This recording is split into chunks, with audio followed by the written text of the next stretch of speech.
خیلی مخلصم. یکی از پرهزینه ترین سنگ هایی که تا الان اجرا کردیم سنگ گرانیت توسرکانه.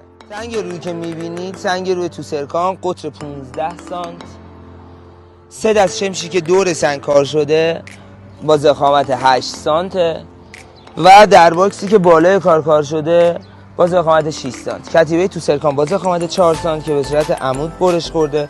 آقا این پشت کتیبه رو میگیرید، آیه‌ای که با طرح سندبلاس انجام شده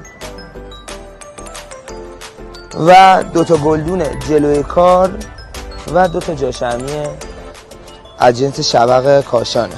قیمت کل این کار در میاد 480 میلیون تومان، ولی واقعا کار زیبایی و تو این قطعه به ذره کار تکی شده.